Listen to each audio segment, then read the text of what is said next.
Hey folks, welcome to Between Awesome and Disaster. This is your host, Will Carey. Thank you for tuning in. I appreciate you being here. This is an exciting episode for me. I've been having a really good run of exciting interviews, and this is one that I'm really excited to share with you guys. On the show today is a gentleman by the name of Alex Von David. Alex is a ADR voice director and ADR writer for English anime dubs, and I was excited to talk to him because he does the English version of one of my favorite anime series, Sword Art Online, which is when you are listening to this, will be on hiatus for the Japanese releases, and will be coming back in October. And the English dub is currently playing on Toonami on Saturday nights. So, as a fan of this series, I was really excited to get to talk to Alex, and we had a really great conversation. We talked a lot about the kind of ins and outs of the dubbing industry, as well as voice acting and directing in general. And we, interestingly enough, both have a background in the punk rocks and respective punk rock scenes. So it was really great to just kind of absorb information. So it was a really great interview, and I'm excited to share this with you guys. If you enjoy this and you know somebody who you think might be interested in this, because I feel like this is a really good conversation for people who are interested in voice acting specifically. We are on iTunes and Stitcher, and you can add us to your favorite playlist on Stitcher. You can subscribe and review on iTunes. That helps other people discover the show. And if you enjoyed this and you want me to come and do stand-up in your city, that's what I'm trying to do as well. You can message me on Twitter at Comic Will Carey, and you can follow the podcast on Twitter at AwesomeDPod. And thank you very much for listening. And to any Sword Art Online fans who might be listening to this, I want to hear from you too, because I only have 2 friends who watch this show as well, and I need other people to talk to about this thing that I really like. So thank you guys very much for listening, and let's go to my conversation with Alex Von David.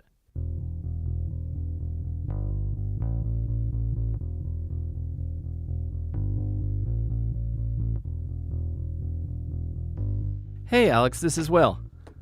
Hey, Will, how's it going? Nice to talk to you. Hey, nice to talk to you, man. I really appreciate you taking time out of your day to chat with me.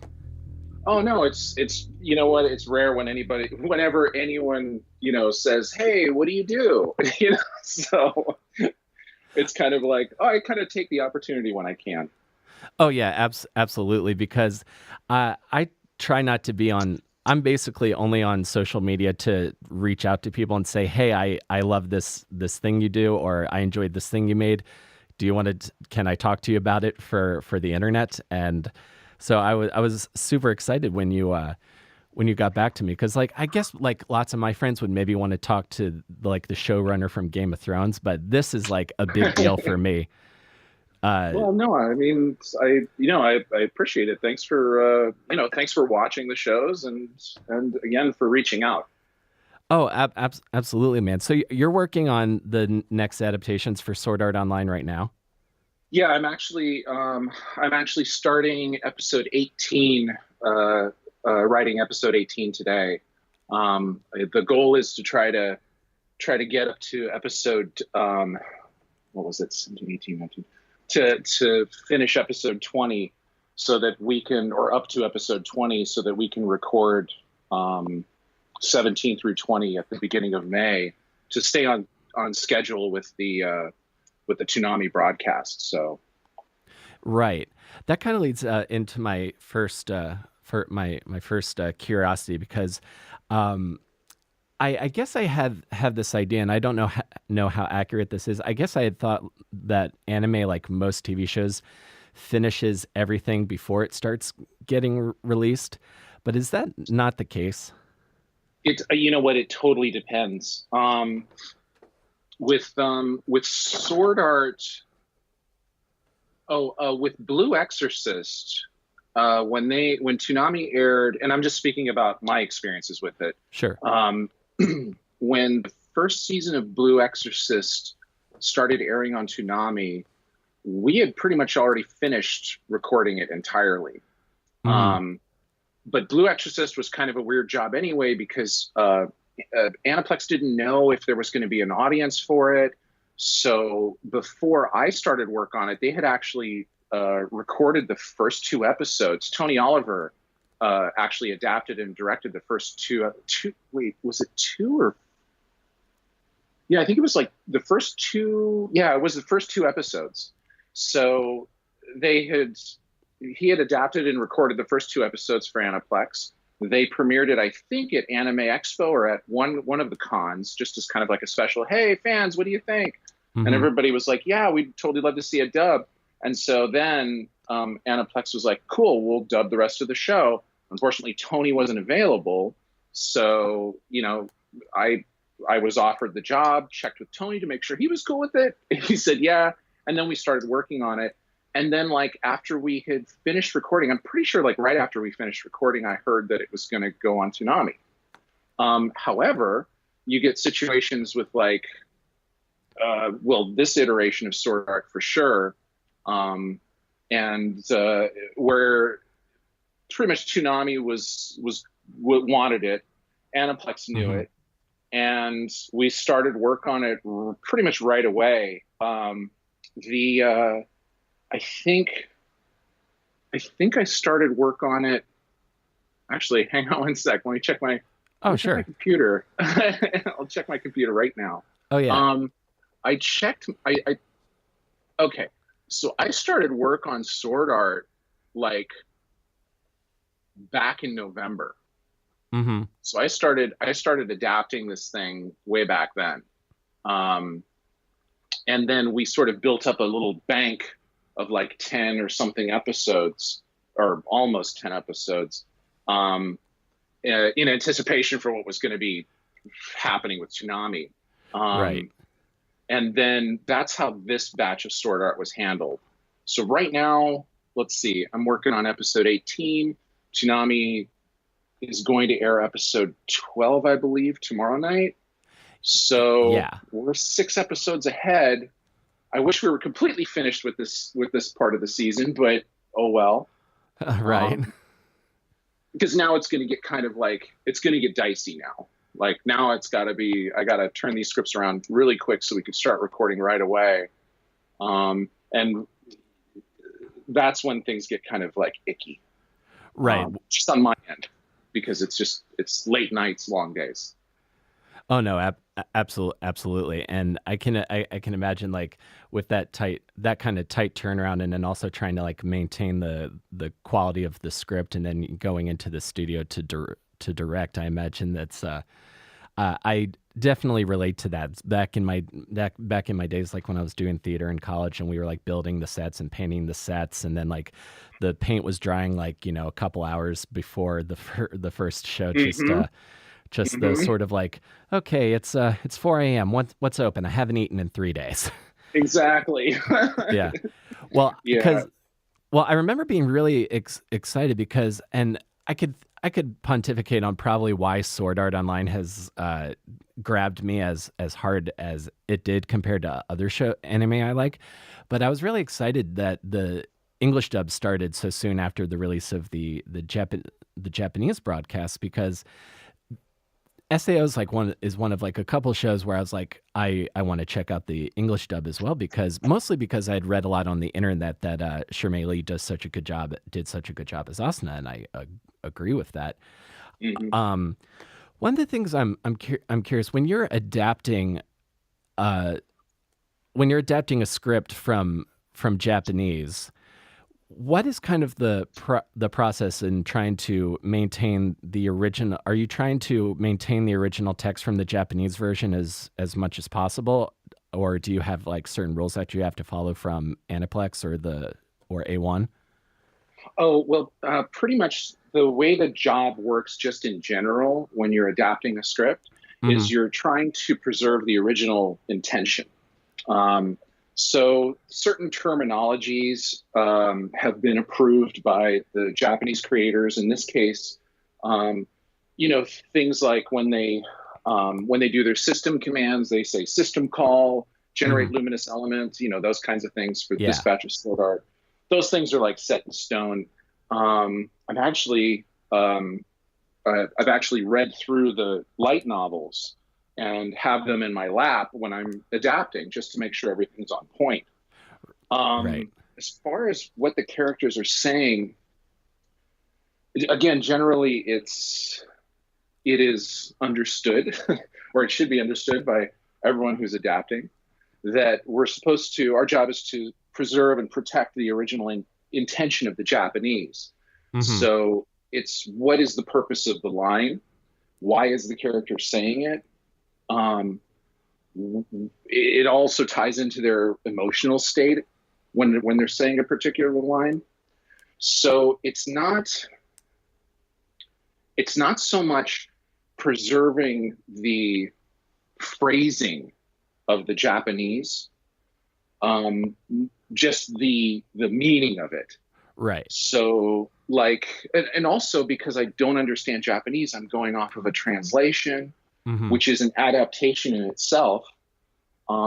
With Sword Art Online this season, I don't even have the translation. I actually am going off of the subtitle script, which Aniplex really? has already poured over. Yeah. So Aniplex has already gone over that and made all their approvals and changes with the person who subtitled it. So I'm getting like an adaptation of an adaptation. Right. I don't know. That said, I don't know if the subtitler was working off of a translation, or if the subtitler is a translator and also a subtitler. So two different jobs. So they're cutting out stuff to make it fit within the time frame and the character limit of whatever the particular shot is or something. Right. So I'm going off of that. That said, because I've read the books and I've watched as much of the series as has come out right now, 24 episodes. Yes, and I'm right there with you. So I've read as many of the books that have been released. So I'm familiar with where it's going to go. So like the big cliffhanger that just happened at the before the break in the Japanese broadcast, I knew it was coming, but now I'm just like, oh, I gotta wait till October for. Now see, I don't know. I haven't read any of the War of the Underworld part of the arc. Mm-hmm. Only read up to where this animation or this series ends right now. Right. And there's only so much time in the day.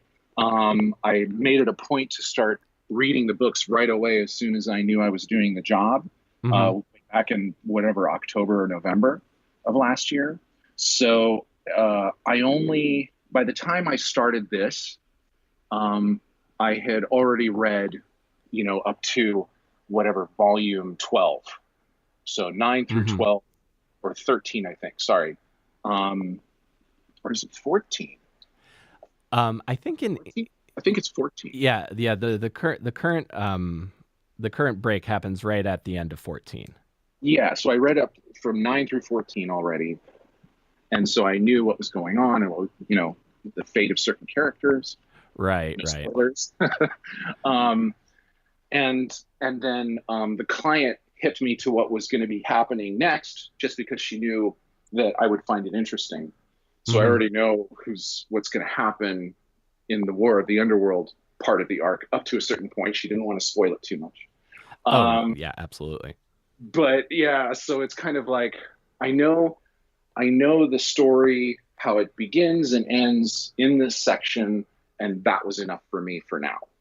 And then I could start, going to work. But yeah, so there's that. But that ties into how I adapted as well, because knowing the characters' fates and their arcs and everything, I understand a little bit more of why a character like Yu-Gi-Oh is the way he is in the beginning versus how he is in the middle, after episode 10's events, and why it was an important thing to happen for him, both in the way that the world is set up and the taboo index and all that stuff. Yeah, especially with episode 10, which of Alicization, which I watched it twice. It was hard the first time. Oh yeah. It was hard and it was hard the second time. It was hard to read it too. But for that particular episode, as much as I found it, certain parts very personally unpleasant. I feel for the context of that narrative and for that character specifically, for Yujiro, that it was. I feel like it worked for what was being communicated as far as from a character development side. Yeah. Yeah. And I mean, unfortunately, for better or for worse, because I mean, it is pretty brutal to sit through. Hey, now here's a question. Sure. Did you, when you were reading the book, Mm-hmm. did it seem as horrible as it was when it was realized in animation form? Because Uh, quite frankly, for me, when I was reading the book, it was like, oh my God, those poor girls. When I saw the episode, I was like, holy shit. Like it just they like turned it up like crazy. yeah. I think especially because the Japanese voice actresses specifically and the English actors as well, like you can just feel like, and I'm going to try to speak super, super vague for if anyone listens who hasn't seen it yet. Mm. Um, but it really like, it cuts to, it cut to me a lot faster than it did reading the book. Cause it's more, if from when when I was reading it, I felt I could maybe feel like a little bit more detached from it, but just hearing like the sheer visceral nature of the voiceover performance, I think really made it much more intense and disturbing than reading it. Amen. That's Yeah. that's what I think, and I think Reki Kawahara tweeted something to that effect as well shortly after that episode aired in Japanese. Oh yeah. Yeah. He was apologetic because I guess a lot of the fans in Japan were just really vocal about it online, and they were just like, "Oh my God, this is horrible! This is so horrifying." It was like, but I mean, it is, it was shocking. It was shocking Yeah. to say the least. Yeah, I think one of the other things about the anime dub specifically in English, and maybe I'm wrong, because I've seen interviews when you're talking about Sword Art on essay. I keep saying the whole thing. You know what I'm talking about.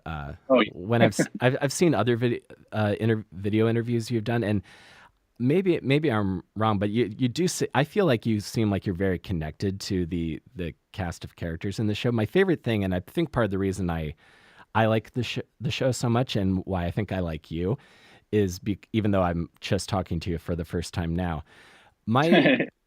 the thing I like about the show, and I love sword fights and video games and dark-haired, spiky-haired anime protagonists as much as the next guy, but what holds the whole show together for me is that I think Kirito and Asuna's relationship is just so like genuinely pure and sweet, but also equal. Like Yeah. like he will help her and then she will help him. And I think you said one of your favorite moments from the Aincrad arc was just the scene where they're just laying in bed together talking about the nature of being stuck in a video game. Yeah, yeah. It's there's in the show. I'm I I I I'm well. I'm kind of fortunate in that I'm usually in a position when one show ends and another show is about to start or whatever, or when somebody offers me a show, I'm in a position to pick things that I like to do.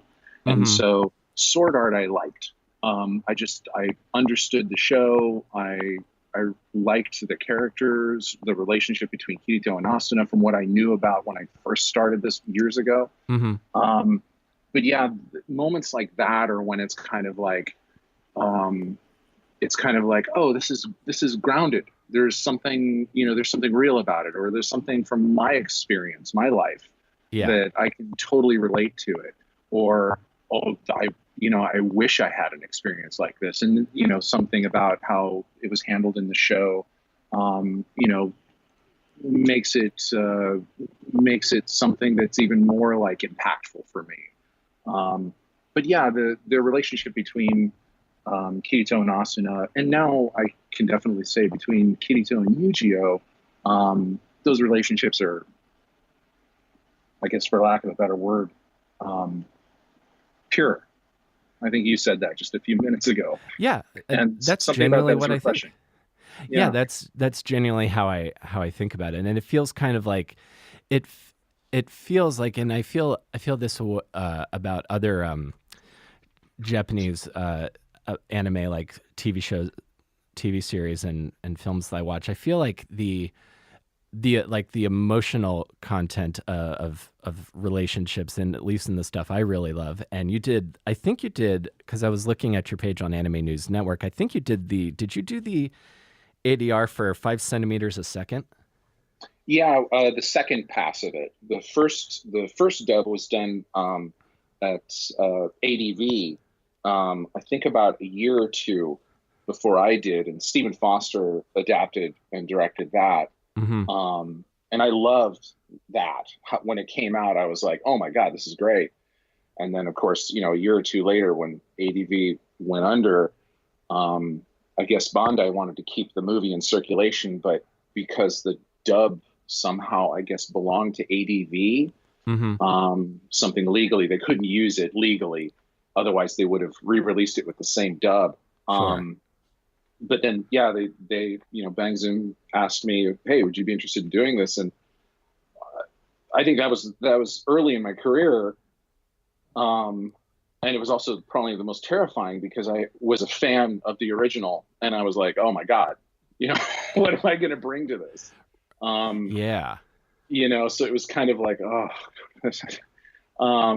but yeah, no, it was, and that is, it's a very melancholy piece, as you know. Oh yeah, it And tore me up watching it. yeah, I mean, it was, it was difficult to adapt to, just because of just watching the main character sort of, alternating sort of hopes and despairs and all that stuff, and then at the end it's like he's alone, and that whole scene with the train going by, it's just like, Yeah. it was emotionally for me, it was the first time where I was like working on something and going, okay, I know what's going to happen. My job is to try to make it make sense in English on the page first. Mm-hmm. And it was like, I don't know the word for it, but I was stuck there having to live this emotion over and over again for every line, this sort of feeling of like, oh, had he just said something, or had he just gone in this direction, it's like you wouldn't, it was heart-wrenching. Yeah. And then, of course, working on it in the dub was a whole different experience. It was much quicker, obviously, to get through those parts, but just the adaptation part was tough to work through. I can imagine. And when I went and saw, because I watched that before the American release of Your Name, which is another Makoto Shinkai's next one. So when I was watching Your Name in a theater in Times Square by myself, I was just very quietly just going, "Please don't do this to me again. Yeah. Please, come on, please, please, please." And then just the release of like, oh, it's not just the release of that whole scene was just, I was glad that I didn't have to go through another 5 centimeters a second situation.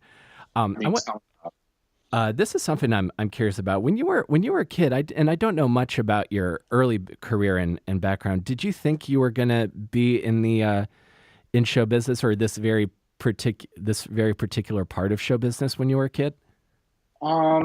Well, no, definitely not. I remember when I was really, really young, like 4 or 5 or 6, I remember watching. I was born in Santa Monica, and and down there they had a public access station. I forget the channel, I forget the name, but they would show a block of they would show Speed Racer, they would show Ultraman, and they would show Johnny Socko and Giant Robot, and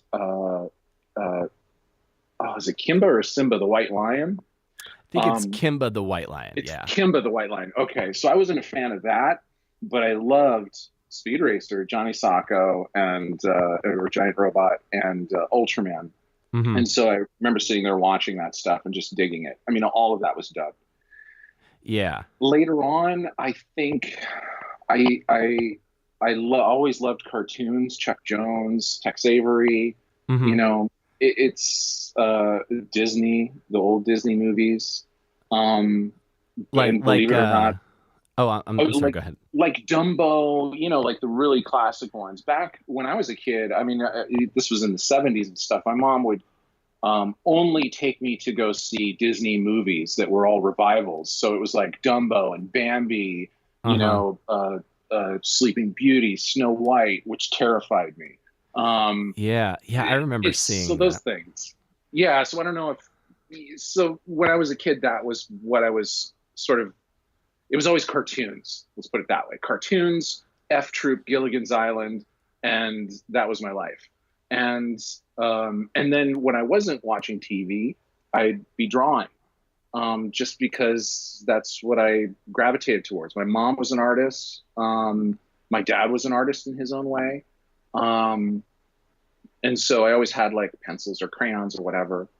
And so, you know, growing up, I would always be doodling and drawing. And then eventually, you know, in junior high and high school, I'd, you know, still be drawing stuff. I got into the punk scene and when I was in high school or junior high-ish. And so I was drawing on my skateboards and on my clothes. And so it was always kind of like a thing. I never really thought about it as a job. And my parents never really pushed it on me as like a career opportunity or anything. Right. You know, the art classes I took were all in public school, you know, which wasn't really art class necessarily. It was more like crafts. Right. So that's what it was growing up. When I left high school, when I graduated from high school, I didn't know what I wanted to do. Wasn't necessarily the career guidance counselor's fault or anything like that. It's just, there was really nothing. I didn't know what to do. My mom suggested graphic design because, you know, I drew all the time. And somehow I ended up at junior college taking a graphic design class, which also had, you know, you also had to have like fine arts training as well. So I was doing, you know, in one semester, I was doing like some fine arts stuff, graphic design stuff. I was playing bass, so I had my bass guitar class. And then I play bass also. I'm really excited to hear you talk about bass in the punk scene in Southern California. Yeah, no, that was my thing. Awesome. But then in graphic design class, that's when I found film, because one of the substitute instructors saw what I was working on, and she was like, "That's more like a cartoon." I used to be a student here. I took the film class, and they actually make you or allow you to do animation if you want. So try it out. So then next semester I went into the film class. I got bit by that bug, and then I started making short films. And the only drawing I did then was drawing storyboards. And then I ended up at film school, making little movies and stuff and loving that. I mean, that's what I poured my heart and soul into. Graduated that with a reel of these spec commercials, became a commercial director for like 9 years. Yeah. And then that business kind of had its way with me and said, "Yeah, we don't need you anymore." And so then I wasn't working, and it was like, okay, what do I do? A friend of mine from film school was working at Bang Zoom. Her name's Christy Reed. She said, I was helping her out on a documentary, and she said, "Hey, come on over, drop some of the footage that you shot today over at my work." I'm like, okay. And then I met the owner of Bang Zoom, Eric Sherman, and he said, "Oh, you direct commercials, huh?" And I said, "Well, not really anymore. Looking for something else to do." And he says, "Well, we do this." So that's how I got caught up in this world, which I wish it paid as much as commercials. Right. But Yeah. um, it's definitely something that I like doing more than commercials, believe it or not. The pay is like a, a, a fraction of a percentage of what you make as a commercial director when you're working. You don't work Sure. every day, but at the end of the day, I get to work on, like you said, stories that have stories that are more mature. They deal with more mature feelings and emotions in ways in which we don't really see in American animation. There's been a lot of cartoons in the most recent years, though, like Adventure Time and Steven Universe, that definitely deal with that have emotional content that's a little bit, I guess, a little bit more mature than what the cartoon looks like at face value. Yeah, you can throw a kid in front of Steven Universe and they'll have a ball, but some of the things that they talk about are kind of adults. So the parents will probably be watching with their kids and going, "Oh my God, how charming," or "Oh my God, I remember dealing with that as a kid." Mm-hmm. So things are changing here in America, it seems. But anime has always been something that they had stuff for kids and stuff for adults, because man, adults watch that stuff too. And so with Sword Art, and also 5 centimeters per second, I always say these aren't necessarily shows for kids. They're, teenagers, yeah, but I don't think emotionally you really, if you're too young and you're watching Sword Art, you probably will only be there for the fights, Right. and maybe for like the face value of the romance or something, Mm-hmm. or colorful characters or whatever, the comedy when it happens. But you're not quite really getting some of the deeper things that are going on underneath, like the issues of technology and how, at first blush, something like VR is fun. But then we see that VR can go very dark very quickly, because it's it can be developed as a weapon. And here's a way it can be developed as a weapon. And what is an AI? Is an AI real? Is it, if it looks like you, if it sounds like you, if it responds like you, is it human? Can you consider it human? I mean, Exactly. And I've been saying this. I've talked about this with friends of mine. I feel like what this current season of SAO is dealing with, as far as the rights of AI, and do they have rights? Are they beings that have like their own agency, and questions of that nature? I feel we're in the real world not too far off from that becoming like a conversation that is being had. Yeah, I mean, this kind of conversation, I hope it was brought up right at the beginning with the folks who were creating this stuff. Because Kirito as a character, he always, whenever he was playing a game, he never lost his humanity. So he wasn't the kind of guy who would go around and massacre things. If it was an animal like a crazy boar or something, he would, kill it, because you're supposed to kill it to get, XP or a drop or health, if you got to chow down on it. But the human characters and even the monster characters that were NPCs, he always treated them as if they were real, because he didn't want to lose his humanity. Right. And so that's kind of like his guiding principle as a gamer. He doesn't use. He's in this situation right now in Alicization where he's confronted with these AIs who are actually souls. Exactly. He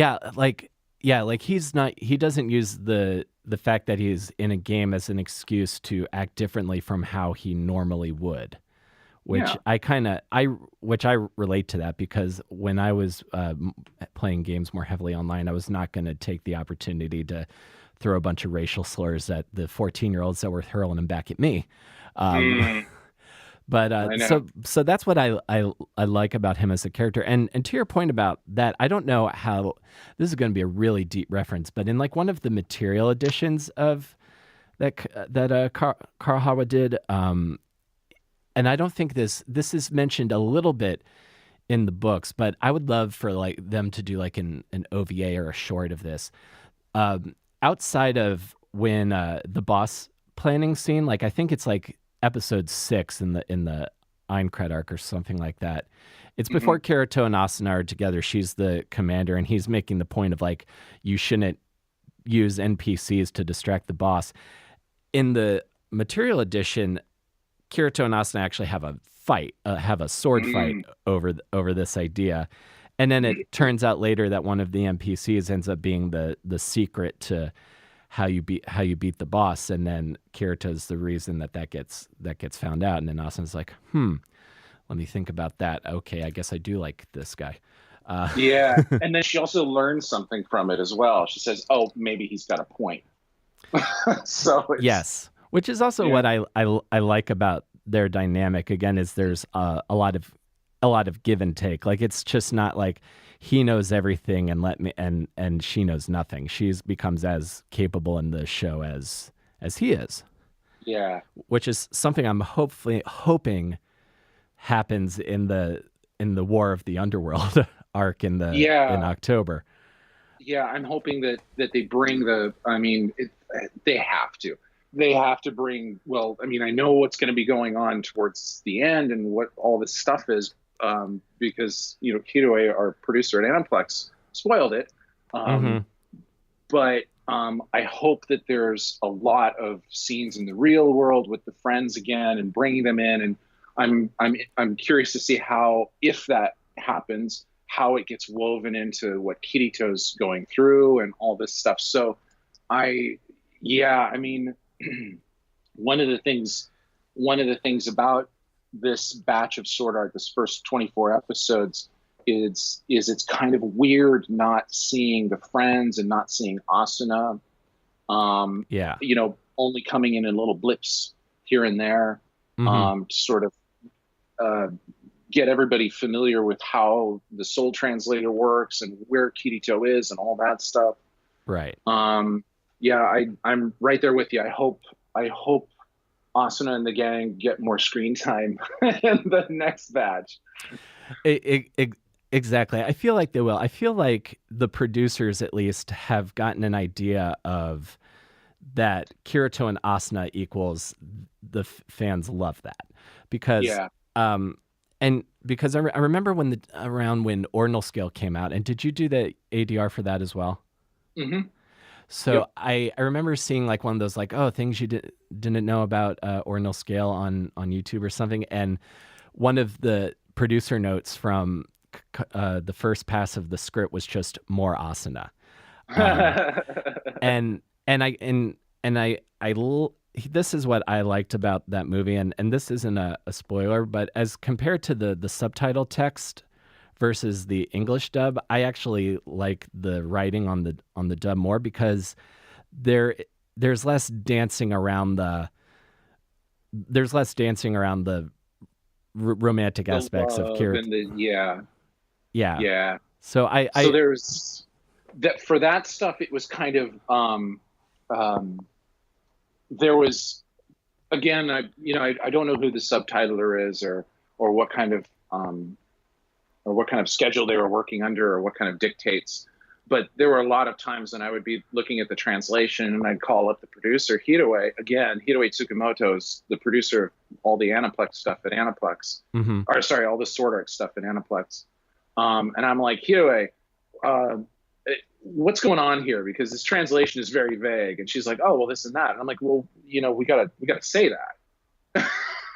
The whole right. thing with the ring at the end is that was a lot of argument to get it that way in English, because it was like, this is what's going on. Why can't we just say it? Well, we don't know that this is going on. well, can we talk to Reki? Can we like get him on the phone? No, we can't do that, unfortunately. I'm like, well, shit. So it's like Right. it's, you know, I was still bound by, you know, certain things where it's like they didn't exactly go out on a limb and say this. I'm like, okay, well, we got to sort of edge towards it somehow, because in English, we're way more direct. Yeah, And in in a English, situation like that, it's like you would just say, hey, I love you. exactly. And in America, at least, and I've only been to Japan a couple times, nor do so I can't say I'm an expert on Japanese customs and culture, but a man giving a woman a ring says pretty much one or two things Yeah. in in the States. So I'm glad you fought for that. If I can just take this opportunity as a fan, because I know Riki just started writing the Unital Ring arc. So if you can tell the producer at Aniplex, I cannot wait 5 years for the next arc to get adapted. So if they're wondering if there's any money to be made in adapting the SAO progressive novels, please tell them there is money to be made there. Yeah, you know, I know that everybody knows about that at Aniplex. Okay, They know good, that the good. progressives are fan favorites and stuff. But everything that Aniplex US is involved with is usually just distributing this stuff to the West. Right. And so Japan is kind of like they're on their own track. So even though, I mean, even Japanese fans love progressive. Mm-hmm. Um, so Japan, Aniplex Japan, and Reki Kawahara too, they all know that folks love that stuff. What Mm-hmm. they're planning next, I have no idea, unfortunately. Mm-hmm. Um, but I can definitely assure you that Aniplex US knows that progressive is a huge fan favorite. Um, I'm curious as to if they're going to do it too, because I've said, hey, you know, it would be cool to flesh out parts of the story, which progressive does. Oh yeah. Um, and I know Japan knows it too. So we'll see what happens. I mean, a sword art, a sword art is still it seems to be pretty popular. Of course, the exposure on Toonami helps because Mm-hmm. a lot of people who aren't like con-going hardcore anime fans are also watching it there. Yeah. And I they'll keep making it as long as they see that there's a desire for it. So, Mm-hmm. um, and eventually they're going to have to like how many books is Unital in right now? I think he's already like one or two, right? Unital's Of the just Unital Ring just I think is one right now, and Oh, there's no I think it would probably be a couple of years before it got an English translation because book 16 is just coming out next month of right, Alicization. So I right. think it's going to be a little ways off, but book 6 and 7 of Progressive are supposed to come out in the US this year. Okay. So, yeah, I mean, who knows what the next step will be? I hope that I hope that whatever they choose, I'll be able to work on too. Mhm. And if not, I mean, I just hope that the quality doesn't drop, that it keeps just going up and up. Because so far, Alicization is the best looking of all the sword arts. Oh Well, my maybe god. Ordinal Scale is a little better, just because of it was a movie, it was a big deal. They were pumping all this money into it. But Mhm. everything so far, everything about Alicization, I'm like, wow. Like we're recording, we have a big monitor in the control room where me and the engineer sit, and the actor has their own big monitor too. Mhm. And when I'm adapting, I just have my screen, my desktop screen, and I have a little window with the video in it. But seeing it all big and stuff, it's always kind of like, oh my god, those are dust motes, or oh, a lens flare. Oh, look at these colors; they're way more vibrant my crappy little spotter video that I was using. So Right. Um, oh, and yeah, absolutely. Like the Alicization, it's like, I would say it's like when I started watching, I was like, oh, it's like in a kind of similar style to Ordinal Scale. Like I know you got to work a little bit faster, but yeah, I was really impressed with that, especially compared to the second season. I thought it was just a lot more detailed, and the movement was just so much more fluid. mm, Um, this is something I'm curious about voice acting, because when a couple years ago, when I really started getting into anime, and I started working in podcasting and doing my podcast. My background is I was a my or in college I was going to be a theater actor, and that was my only thought, and that was my path. But then a couple after being in New York for a few years, I've started like thinking that, like, about what I want out of a career and such, and I started getting interested in anime and in voice acting, and I took a commercial voiceover class. Is there what is there a tech is there a technique that you have to follow when you're doing dubs, recording dubs of shows? I know about, you have to match to the lip flaps, but when you're adapting something, do you also have to write out so it's the certain number of syllables, so you don't get that like stereotypical, like, their mouth keeps moving but they've stopped talking thing? oh, no, I don't write towards syllables. There are people who do that because they're trying to match the internal, whenever the mouth is like, whenever the lips are coming together, in a Mm-hmm. line, they try to match that. And that usually just sounds like, it just doesn't sound, the phrasing just doesn't sound right to my ear anyway. Right. Um, so I don't count syllables or anything like that. I kind of just go with the flow. I watch the episodes again, just on its own, um, and then I start line one, and I just go line by line, thinking about what's the intention behind this line? Why are they saying it? Is it to orient the audience? Is it to advance the plot? Is it to advance the relationship of the characters in the scene? Is it just a throwaway line? Is it a joke or whatever?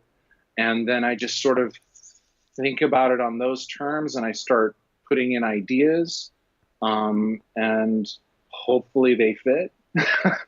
And I always act it out myself. I'm not an actor or a voice actor, Mm-hmm. um, but I always say the line aloud, in performing it as if I was Bryce or Jeremy or whoever, um, and that makes me sort of hone the line down into something that I think they can make work when they come into the booth. Right. And that also applies to what we call hitches. Those are the places where, in a line, the mouth stops for a split second or a few frames and then Mm-hmm. starts up again. So I'm always taking the hitches into consideration as well, because they're part of the performance, or they're going to be part of the performance. The voice actor is going to have to be able to navigate those hitches. Is the hitch going to act sort of like a comma in our phrasing when we're speaking? Like, well, I guess right now I'm kind of like, I'm saying like, and I stop for a sec, and then I say something else, and then Mm-hmm. I just stopped again. So I usually try to use hitches, as part of the, I guess, rhythm and cadence of whatever, the character's, speech is doing. And hopefully, it'll, when the actor sees the script when we're recording, they can see right away, oh, I know why I need to take that pause emotionally or conversationally. Mm-hmm. And that's the toughest thing about adaptation, besides boiling things down to their intention. It's the hardest thing is writing so that the dialogue doesn't read as if it's dialogue in a book or Right. a subtitle. it's got to read like conversation. And that said, you opened up a can of worms here, so it's your fault.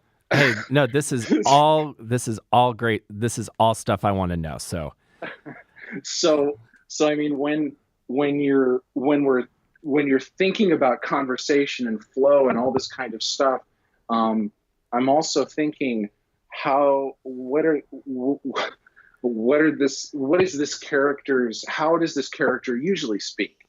How does Kirito speak to Asuna when they're alone versus how he speaks to her when they're in a group of their friends versus how he speaks to an NPC or a boss or Yu-Gi-Oh or something.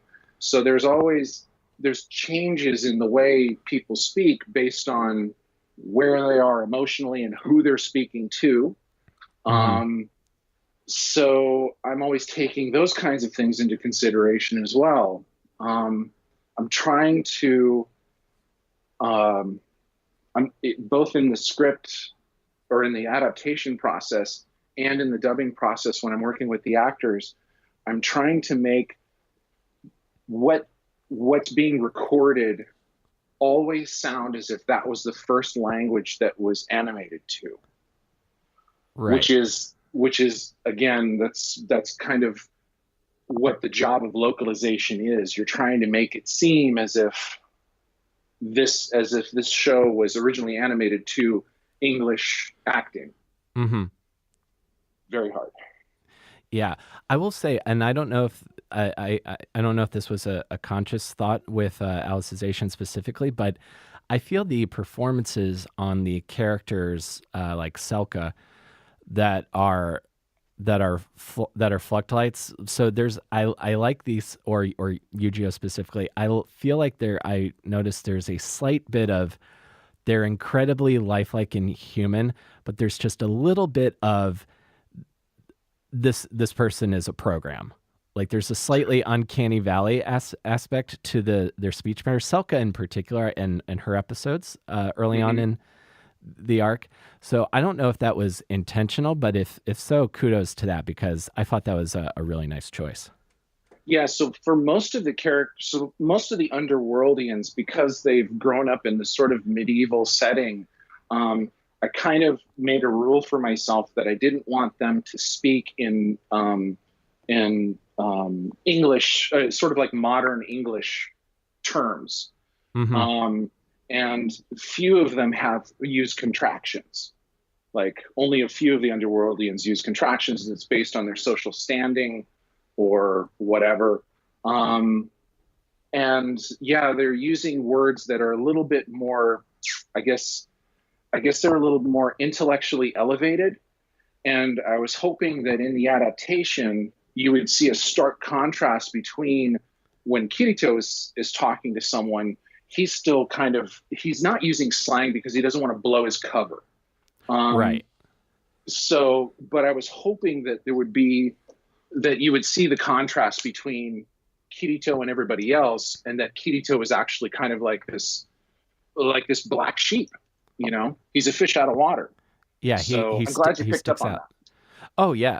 He sticks out, but he's trying not to because he obviously has experience with this kind of situation, but he's like trying to blend in so that he can figure it out and not so he's playing it more close to the vest. So I thought that was I noticed that, and I thought that's one of the things that I think makes the dub of the dub right now so good compared especially to the writing. Of course, the actors bring a ton to it.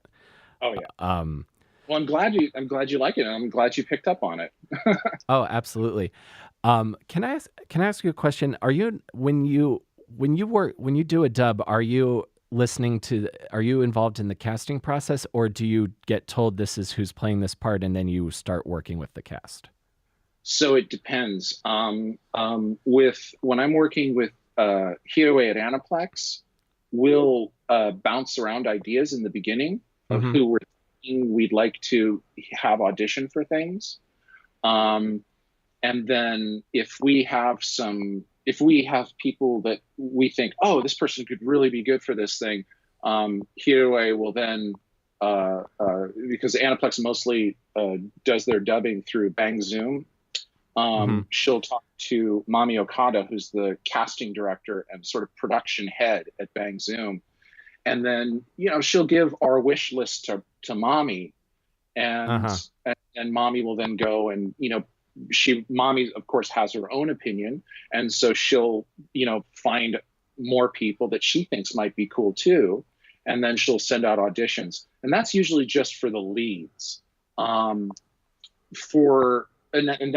that's been for, I guess that's Sword Art, and Kill la Kill, and Madoka. Well, maybe not so much Madoka, because that was the first time I'd worked with Aniplex. I think that was the first time. It was either that or Blue Exorcist. And Blue Exorcist was already pretty much cast because Tony had already done the first 2 or 3 episodes, like I said before. But for something like, most of the time for like all the incidentals and stuff, I don't know who's going to be cast for what. Sometimes I'll have a specific idea for something, and then I'll just, let Mami know and Hiroi know, hey, I think this person would be really good for this character. But, it's kind of rare because it's understood that Mami is the one who makes those kinds of decisions. And so I just kind of stay out of it unless there's a huge problem. And, I'm like, hey, if we're recording with somebody who is completely not right for the part, I'll usually throw up a flare and be like, yo, this person is struggling really hard with this. We should probably think about recasting. That said, for Konosuba, I was given the opportunity to listen to Mami's 5 or 6 picks for the 4 main characters before she sent off her suggestions to Crunchyroll for their producers to have their final say. And so I literally went down the lists and said, this person for Kazuma, this person for Aqua, this person for, Megumin, and this person for Darkness. And I was like, I'm cool with that. Mami was fine with that. And she said, cool. And she sent those off as our picks, and Crunchyroll agreed. And everyone else in that show, Mami just pulled people who she thought would work for some of the characters. I think we had a discussion where I wanted Patrick to play Verdia, or Beldia, depending on who you speak to. But for the most part, yeah, it's just for some reason, this is how Bang Zoom handles it. The director is usually not a huge part of the casting, which is weird. I know Funimation doesn't. No other place does it like that. And Bang Zoom's the production company? Yeah, so Bang Zoom is a recording studio. Okay. So they record anime and video games and original animation, and they record ADR for live action as well. They mix stuff, movies, whatever, occasionally.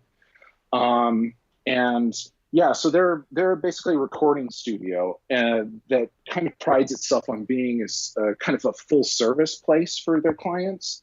So someone like Aniplex, if they need subtitles for Sword Art Online Alicization, Bang Zoom has that set up.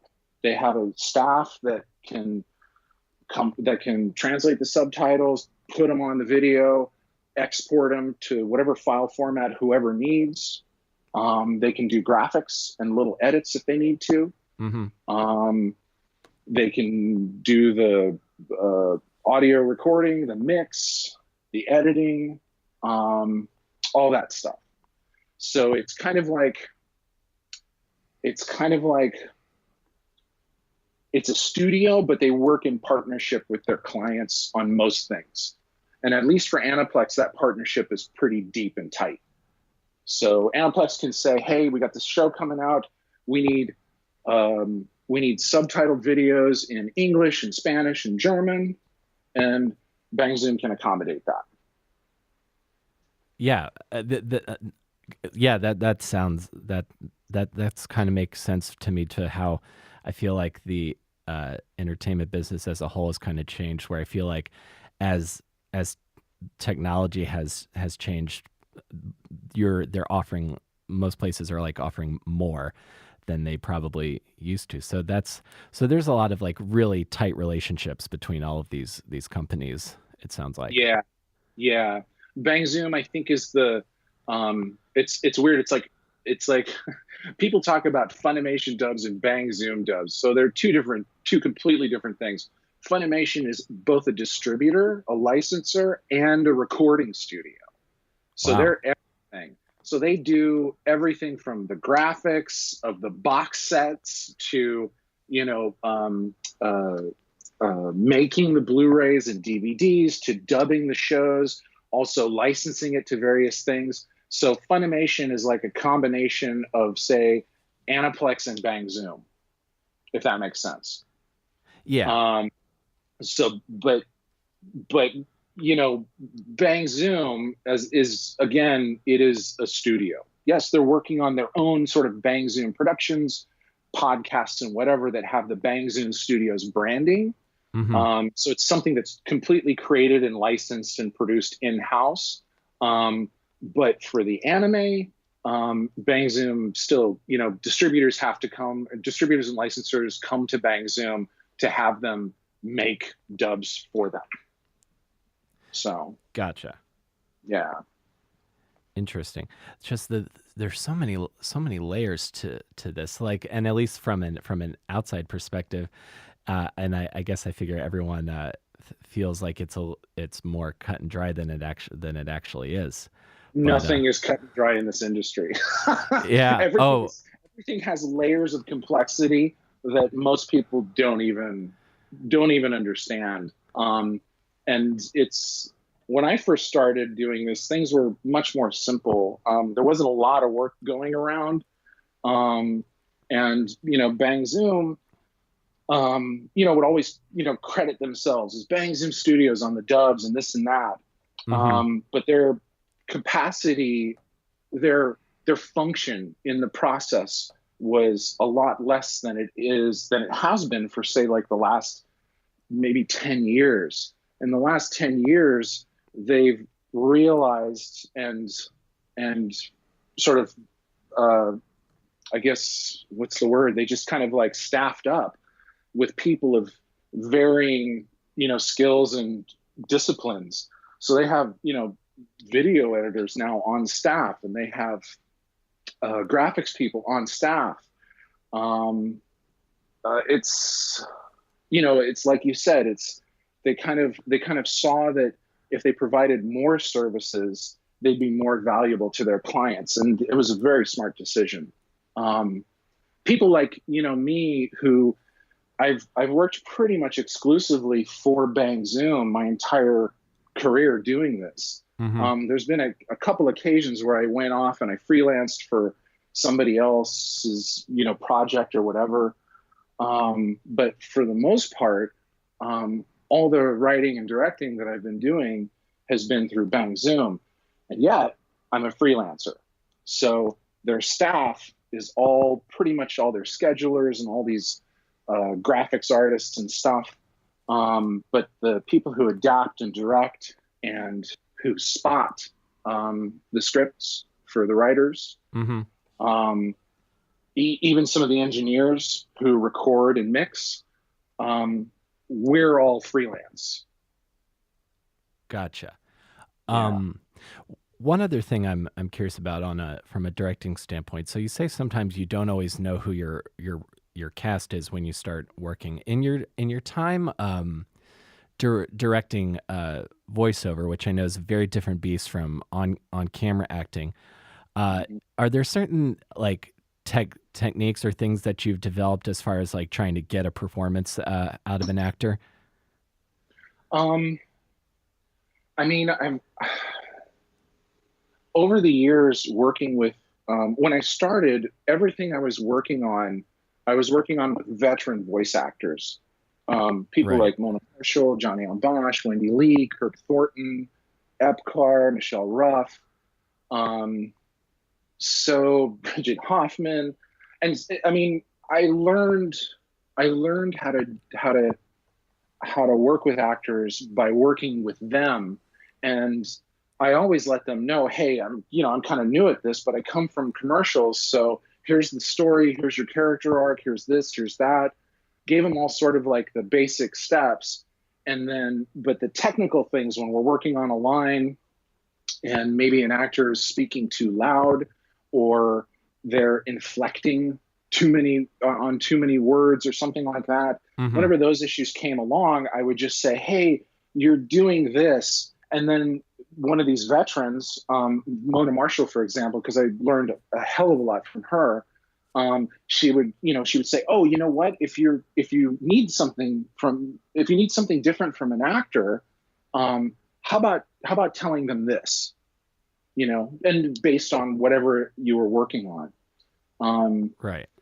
So like ideas of like color, sometimes the thing I need different from an actor is just a little bit more life. And instead of saying I need more life, which could be insulting, right, depending on who you're talking to, you just say, hey, I just need a little more color on this line, or a little more color on this word. mm-hmm. And you don't have to be specific about what this color is. Blue and purple sounds depressing, right? Right. Green and yellow sounds really bright and happy, but you don't even have to be that specific. Sometimes if the actor has a lot of experience just as an actor, they will hear the word color and they will go to town, and usually that'll be the keeper. So I mean, I definitely, like if I was going to direct something live action right now, there's a whole lot more going on to my job than doing this.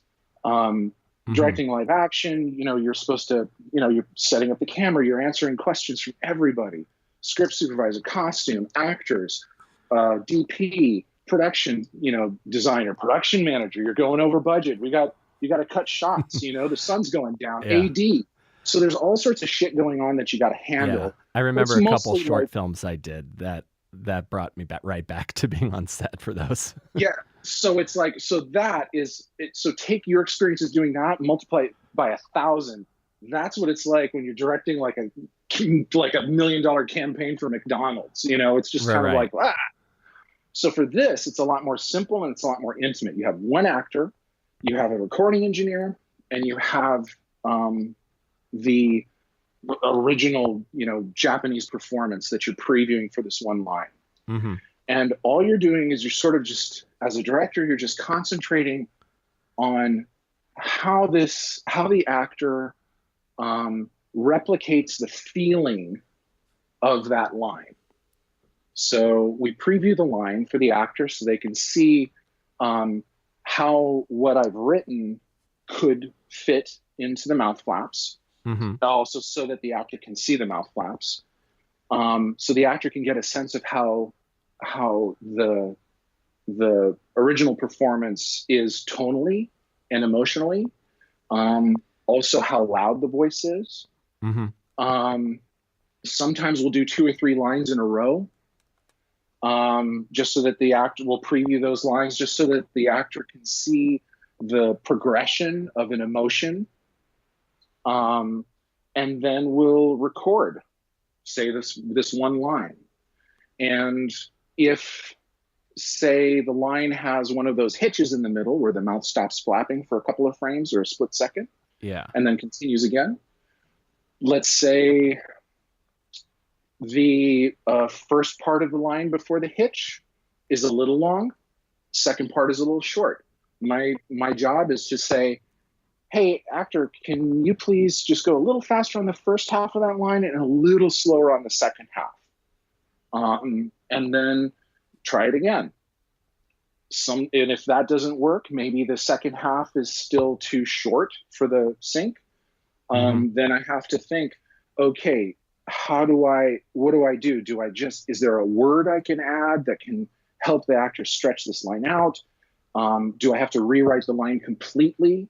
Those kinds of things. And as far as performance goes, sometimes an actor, depending on their experience level doing this, because the process of dubbing is something that not everybody can do, regardless of how talented of an actor they are in other fields of acting. Dubbing is a very specific process, and it's very difficult. Yeah. Sometimes, if maybe the line sounds like it's maybe the actor is just too loud, I can say, hey, just a little less loud, or I can, if the line maybe isn't. Maybe if the line is sounding too emotional, which happens a lot, an actor will pour their soul into this line that in preview doesn't sound like the whole soul is in there. It just sounds like they're starting to maybe get a little bit emotional. And then it's just a question of just like, hey, so just dial back on those emotions a little bit, because, the dam's going to break and you're going to cry your eyes out 3 lines from now. So we're going to try and build that. And usually in situations like that, I'll also show the scene in Japanese to show them what I mean, so that the actor can then pace their performance. It's stuff like that. It's simpler than directing live action. But it's also a lot more surgical in its precision, at least the way I try to handle things. So I try to get to the core of the meaning of this particular line or this particular scene with the actor, so that the actor can sort of ground themselves in that emotion, or hopefully help them ground themselves in this emotion and understand why their character is feeling bitter or jealous or whatever. And then try and make sure that, again, that the original intention is coming through across the board. Sometimes we have to change things, but that's only because, there are things that we do in our language that the Japanese do not do, and vice versa. Right. And there's times when we have to be more direct, because not being direct is maybe a mistake that the translator made, or maybe not being direct at this moment doesn't make any sort of narrative sense at all. Like, everybody already knows the answer, so just be direct. Exactly. They're on a mountain under the stars, and she's giving him the ring back and saying, "Put it on my finger." That makes much more sense to be more direct in moments like that. Yeah. And again, if we have the approval of Reki Kawahara, and then Tomohiko Ito, the director of Sword Art, up through Ordinal Scale, if we have their approval and or their disapproval, then I can figure out how to get around it. So, which is, something which I had to do even for that scene. I managed to figure out the words to make it seem as if you could take it either way. So he's not outright saying, "Will you marry me?" Right. It's not like that. But it's something that, if that's what you're wishing and hoping, you got it. Oh, yeah. And it's very emotionally satisfying. That part of Ordinal Scale is very emotionally satisfying, just as from a fan's point of view. So I think, and I think the fight is not unnoticed, Alex, in my rewatching of the series in English. So I think, and I already think this is like the meatiest arc of SAO, and I think the work that I feel like the work you're doing is not going unnoticed, at least by me. One other thing I wanted to ask you, and you touched upon it briefly. You were in the punk scene in Southern California. Like, who are you still into punk? Who are some of your bands that you like? It's all the old bands that I was listening to growing up. I discovered punk kind of. I was in that sort of later phase. It wasn't the '70s punk, although I did listen to stuff like Sex Pistols, X and Germs, and then Black Flag.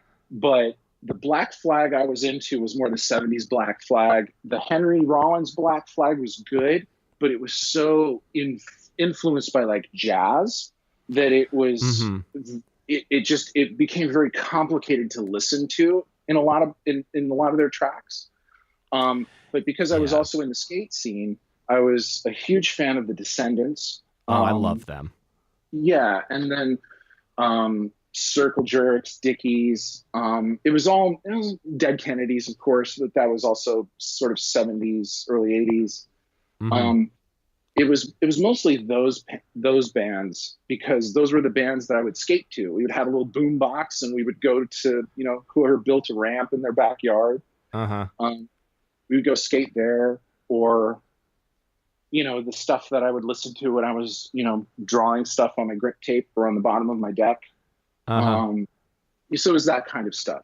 And as for bass, I ended up picking bass not because of the punk scene, or the punk music that I was listening to. I actually picked up the bass because I really loved New Order and Joy Division. Oh So yeah. yeah, so Peter Hook, I I loved how he played bass and how the bass was used in New Order and Joy Division tracks. And I wanted to know how to do that.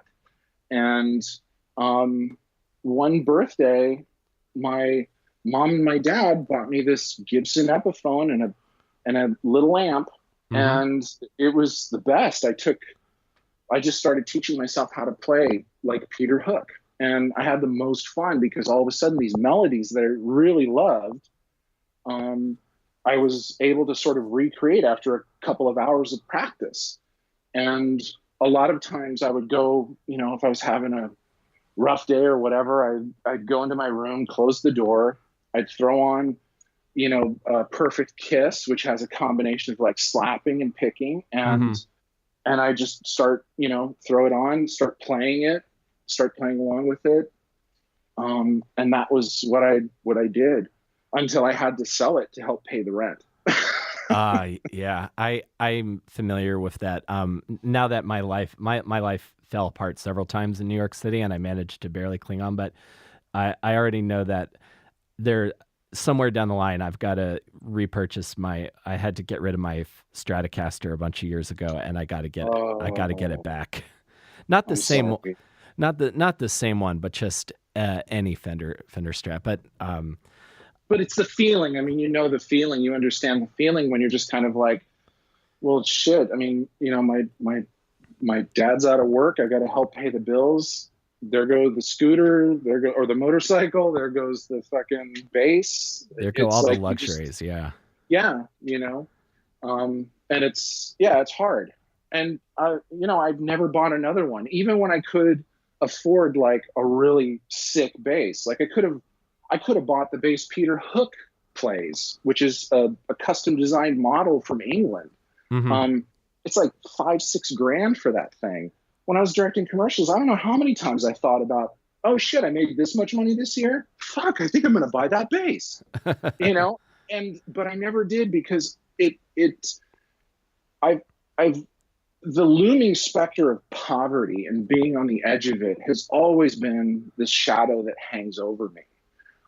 Yeah. And I've had my legs kicked out from under me many times over the course of my life. Even within the last like 15 years, when I started doing this, I thought, oh, great, this is a cool little career path that's, kind of like putting puzzles together. And still I get to work with actors and help sort of make some kind of an entertainment experience. But even in the last, 14 years of doing this, my legs got kicked out from under me real hard. And then all of a sudden it was like, well, shit, what do I do now? I'm not getting any younger, and it's harder than hell for someone my age to get a job doing anything, especially when you're so limited and focused in your sort of your scope of what you know and what you do. There's not a whole lot of time to do anything else except this stuff, because the writing stuff takes a long time to do. The recording stuff, not so long. But if you want the recording process to go smoother, if you want the actors to have a good time and get something out of it, and really be able to do what they love to do, which is act, the writing stuff, it takes a long time to do for me. And it doesn't give me a lot of time to sit around and dream anymore. That's the one thing that I regret. But Man, this could all end tomorrow. Literally, all someone needs to do is say, you know what, Alex is off the job. They've done that to me a couple times. Yeah. Just out of spite. And so it's like, fuck it. I'm just going to do the best I can. Hopefully the client will appreciate it so much that nobody can do that. Yeah, that's about all you can do. I started thinking, because I've been, a comedian for almost, this will be my 12th year in October. And what really was the impetus for me was I had asked a friend of mine, just could I do this show that you produce sometime in the next year? And I got a very nice response. I don't get to have everyone on the show that I can. And then I started seeing like the lineups she had, and it's like, people that have been on Comedy Central or Conan or The Tonight Show. And I was like, oh, I'm not famous enough to do shows that my friends put on. And the starting of me starting a podcast was one of those what do I do now kind of reactions. Very small. Yeah, and now what I just do, and I think about this. This is going to be a really dopey beginning, but I swear it makes sense, at least to me.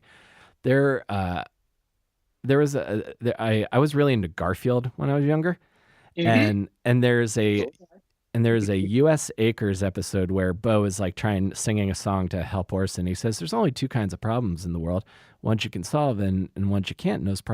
No problem worrying about the ones you can't solve. No problem worrying about the ones you can." So I've always kind of thought I can only control so much of what goes on in my life and where my career goes. So I'm just going to think about what I can, and I'm going to work to my interests and make myself happy and do the best work I can for me. And then hopefully, if other people notice it, that's just gravy on top. Yeah, no, that's awesome. And my sister actually has a saying that she told me years ago when things were looking pretty fucking dark. She said, you can only eat the elephant a spoonful at a time, which is pretty much exactly what you just said. There's things you can control and then there's things you can't. And don't worry about the stuff you can't control. Just worry about the stuff that you can.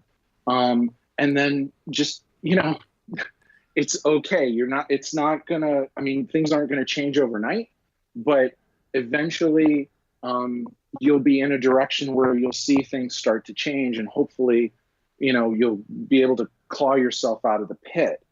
The podcast that you do, when we were talking over DM and stuff, I went and I listened to a couple of your podcasts, and I think they're great. Thank you. I only heard a couple of the ones with other stand-up comedians and stuff, but I don't think I went deep enough into your catalog to see, did you get a chance to talk with any of the like anime voice actors or anything? Not yet. I have a post-it at my desk in my office here that has my dream guests, and outside of like Mark Hoppus from Blink-182 and the lead singer of Anti-Flag, I have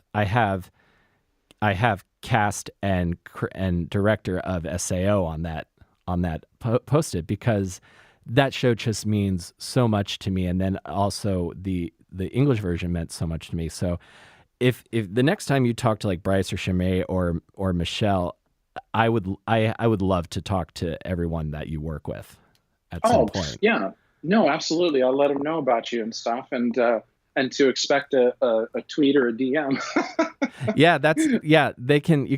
can let them know that I try to be a ray of positivity on social media, and if they do my show, I promise I won't ask them to talk to me in character. Yeah, I wonder how many times they get that. I just think of Tom Kenny, the guy who did SpongeBob. Mm-hmm. I imagine he's probably left 100,000 voicemails. I can imagine in his life. But yeah, I would love to talk to more people who voice actors, and specifically people who do dubs, because that's the very specific thing I realized if I got into that and learning about that and watching that would bring me some joy. So I would love to talk to those guys and girls. So there is, who Michael Sinter Nicholas is? That name sounds so familiar. so he owns and operates NYAV Post, which is located both in New York, and there's also he's got one out here as well, Yes, on the West Coast. he's the But English voice in your name, of the main male yes, character in your name. Yes. so yeah, he and Stephanie Shea, they worked on that together. I forget who adapted the script, but Stephanie and Michael did double duty as directors on the dub. So he and Stephanie work on a lot of stuff together, dub wise. There's they do most of the Gundams. Mm-hmm. There's I think Mirai is something that they just worked on as well. Oh yeah. They work on a lot of stuff for G Kids. So Michael is he's out there in the city. So if you reach out to Michael, you can actually go to NYAV and he can show you what's going on when he's working, provided he's not here working on something, which he's kind of bi-coastal these days because of all the projects that they're doing. Totally. But I do know that they try to get whenever they're working on a job, they seem to try to get a good mix of both veteran voice actors and newer voice actors. So their dubs have a kind of a different flavor than sort of your typical quote unquote typical anime dub. Yeah. But Michael's a great person. So is Stephanie. And I'm sure if you reached out to him, and again, since you're in the city, Yeah. I mean, it's kind of a no-brainer. I'll definitely let him know about you and stuff. Oh, and thank you. yeah, he hasn't been on SAO, but look up his name and you'll see all the stuff that he's worked on. You'll be like, your jaw will hit the floor. He's been doing this a long time, and he's a super sweet guy and very, Awesome. very good at what he does. So he'll probably give you even more information, than I could possibly ever give you, because he's just had way more experiences than I have working on all aspects of dubs. So as a performer, as a director, adaptation, as an engineer, he's done it all. Him and Stephanie. So, yeah. Yeah, Stephanie, I love for Yui and for Mitsuha in your name. So So thank you very, very much for that. I'll reach out to both of them and to Bryce and Shermay. So that would be spectacular. If you not that to plug my own podcast on my podcast, but I just had Kevin Allison from The State. I interviewed him. He's a really great guy. I really enjoyed talking with him. I'm working on a pitch for his podcast, storytelling podcast, Risk, right now, and very cool. Someone and just this week I talked to Tom Rhodes, the stand-up comic. Who performed all over the world, and I've actually done stand-up in Japan, so it was fun to get to talk to him about his experiences. Oh wow, what was that like? It was a really cool. It was a really cool show. I did the set. We flew from New York to Japan direct, 14 hours. Then we checked into our hotel and then had to go straight to the show. My then girlfriend, now fiance, and it was at a British pub in Shinjuku. Wow. Called the Hobgoblin, and they're packed crowd. It was like expats and locals, and the show is in English. So the thing I remember most is I do this joke where I talk about seeing this guy wearing a T-shirt with the state of Texas on it and a gun and the words "We don't dial 911" written on it. And the punchline is, I feel bad for everyone in Texas. Feel bad for everyone in Texas who's ever needed a fire truck. And that just got the hugest laugh it's ever gotten. Like that was like my Bill Hicks, like American commenting on how America is silly sometimes moment. Yeah. So it was really, really great. And the last time I was in Tokyo, I picked up I basically went to that big Mandarake entertainment complex, and I went to the manga section. Yeah, I was just there for the first time in February. I was there on a job, actually. Not quite anime. And I, oh my God, it's like 4 or 5 stories or whatever. Yeah. This thing was huge. It's massive. There's the collectibles floor. There's the vintage video games floor. There's the manga floor. There's the like dirty manga floor. Yep. And then there's that gallery up at the top. It was like they had a lot of cool stuff there.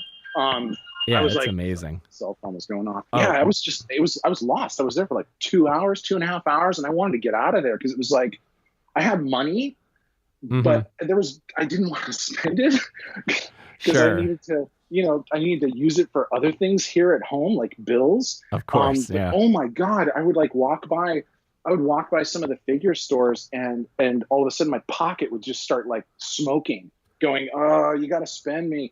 It was crazy. I ended up one of the actors I was there with ended up buying this cool jacket up on the I guess the what was the name of the store? I mean, it wasn't Mandarake, it was something else, but they had like a lot of like pop culture type stuff. And there was a jacket there that was representative of something that we were working on, and so they had everything. They had a whole store just to Miyazaki stuff. Oh yeah. It was like, it was jaw dropping. But so much stuff to look at. If I had been there another hour, I know I'd probably be broke right now. Yeah, that's about what happened to me. I basically went to the counter and said Sword Art Online, and they pointed me to a row, and and I basically bought everything that I didn't think would ever get released in the United States. So more of like the kind of like fun, silly stuff that I'm not 100% that is like definitely not canon. I'm not sure if it's like 100% like approved by anybody, but like that place was great. I love that place. Well, that's cool that you had a good time there, and that's actually pretty awesome. That story about your set too. I'm like, wow, that's pretty cool. Yeah.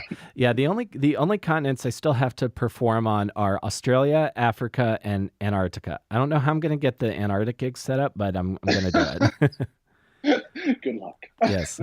Well, Alex, this has been great. I really appreciate you taking time out of your, I know, very busy schedule to talk to me. So thank you so much for your time and for letting your voice cast know that I'm going to be getting at him on Twitter.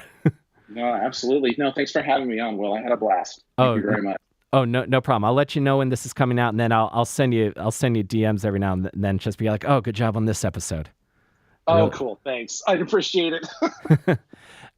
Again, the work you do does not go unnoticed by someone who's this show and your work means a lot to. So thank you again for your time, Alex. I really appreciate it. No, thank you for saying that, and thanks for the support. And hopefully the rest of Sword Art, hopefully you like it as much as the last batch. So I have a feeling I'm going to. So I'm very excited to see what happens next. I gotta wait to October now. Oh well. Yeah. You and me both. But thanks again for having me on. I really appreciate it, and I had a good time. Excellent. Thank you so much, Alex. All right. Bye. Bye.